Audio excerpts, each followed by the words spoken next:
There's no easy way. It's kind of a grassroots thing, you know. It's like that's the way it goes, you know. Casey McGrath. Are you familiar with Alan? Thank you, Doug. Thank you, everybody. Thank you to the musicians. Ethan, thanks for doing a great job. Kevin, that was so beautiful, your singing. Thank you so much. It's such a gift for me to have this music to carry on the legacy of my dad, and it really, for me, stands the test of time and something that can really apply to future generations. As my friends here tonight will attest to, there were times when I was literally skinny, run down, living near downtown, needing a drink and having the flu. And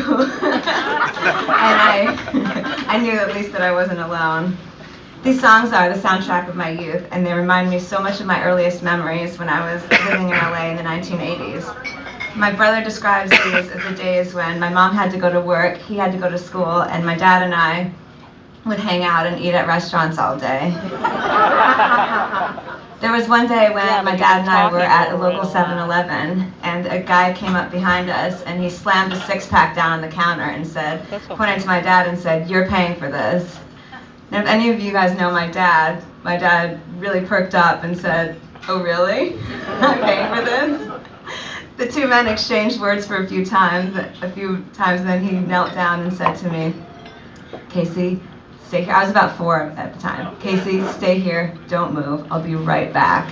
And he and the guy went outside. A few minutes went by, I don't know what happened. My dad came back in smiling, unscathed, alone. We didn't pay for the drinks, and we went on our merry way. My dad really achieved the ultimate parenting ethos of do as I say and not as I do. There were so many things that he did that I could never have gotten away with, like fighting and smoking. But that's because for the rock and roll side of him, there was also this bigger side of him that was just a sincere, sensitive communicator. He was never too proud to be vulnerable. He taught me to always listen, be open, and learn along the way, and he respected my ability to understand complexity from a young age. He always gave me the opportunity to be heard, and he treated me as an intellectual equal much earlier than I deserved. We could talk about truly anything, and his wisdom, perspective, and optimism were always a steady and calming influence. One of the things my dad and I often did together during those LA days was the kind of game where my dad would say, "Close your eyes and squeeze them shut and tell me what color you see." We would go through various iterations of this game by waiting and squeezing our eyes tighter and trying to see the same color. I could be kind of a nervous child, and this exercise was really a simple practice of what today we call mindfulness or meditation, the benefits of which, of course, are now well known. In this, like so many things, my dad was ahead of his time. This is all poignantly described in the song "I See Purple," which I think we're about to hear. This song has always had a special meaning to me, and now even more so that I have my own 3 kids. My eldest just turned 5, and she's a very anxious and nervous child. I'm so thankful to have learned from the best, and I feel like I can really connect and help calm her in the same ways. Sometimes when she gets worked up and I do these and other breathing exercises with her, she'll look at me and say, "Is this what Poppy did with you when you were little?" And I love that his legacy can live on in this way too. One final note before I turn it back to the musicians. When I had to sit my daughter down and tell her that her beloved Poppy died, Hazel, still just 4 years old at the time, blurted out to me, "But he didn't look old, and he was so handsome." And I had to smile even in that moment and think that's exactly the reaction that my dad would have hoped for. Without further ado, here's Connie. Thank you, Casey.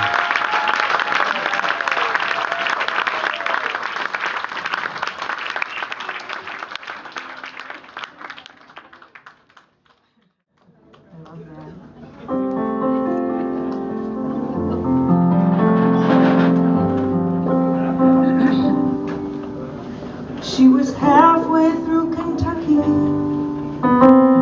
She said, "Dad, this ride gets ugly, and it kind of feels inside like you're all gone."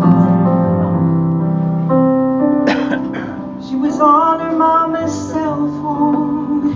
It was breaking up like our home.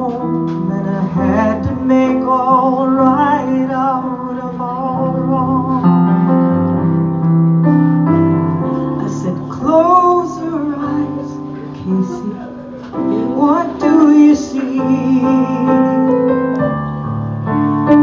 Daddy, don't be foolish. It's plain old black to me. Wait a minute. Dig down in it. So we squeezed our eyes much tighter. We saw shooting stars and fire, and the colors flew like birds, like overhead. I said, I see yellow. She said, Daddy, I see purple. Well, now that's another name for blue and red. Use your mind. What might this mean? Blue's the way I'll miss you, and red means wild and free. Dive right through it. You can do it. Call me when you hit New York. Tell me what you find.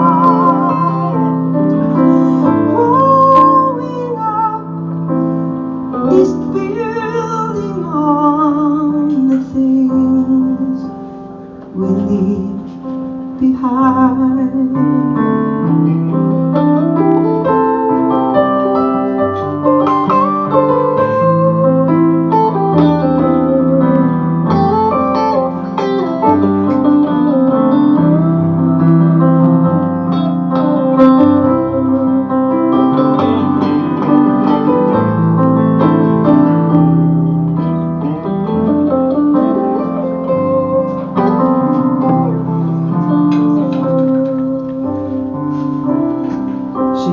To a new space. Her mama asked, what'd you say? I said, it's a game my dad and I would play. Sometimes in the darkness, if you listen to the silence, the troubles of the world just fade away. Close your mind, your life. Tell me, what do you see? Don't be foolish. It's plain old black to me. Wait a minute. Dig down in it, and you'll see.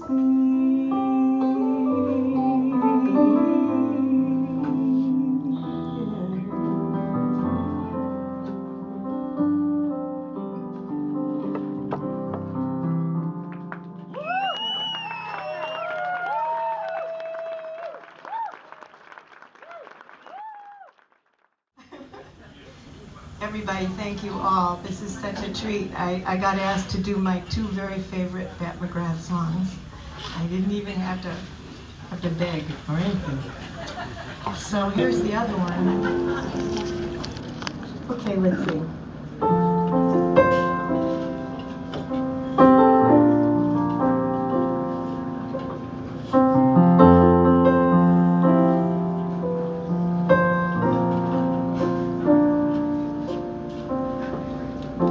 What good's a dollar without your baby sister? 2 scoops of ice cream on a summer afternoon. We went wild and all we ever wanted was to rule the world between our house and school. But we moved on, put those dreams away, thinking we would find them come some rainy day.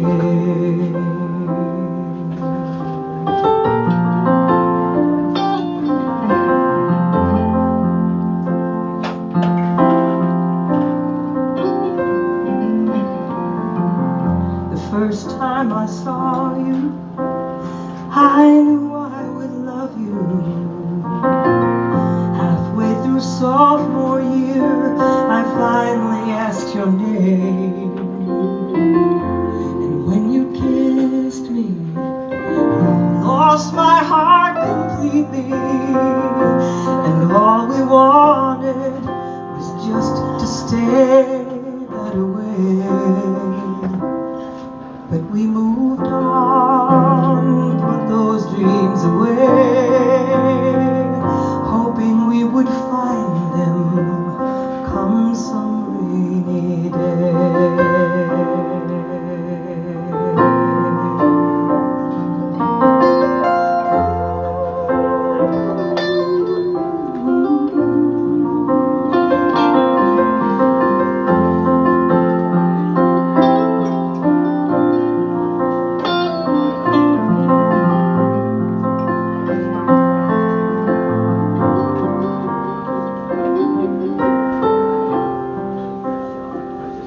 How could I know that everything would change, except the way I miss you come some rainy day?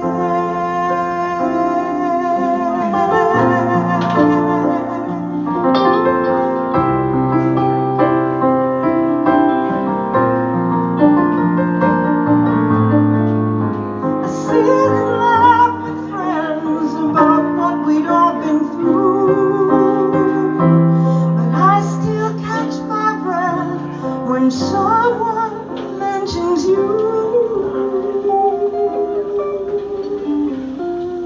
And we move on, put those dreams away.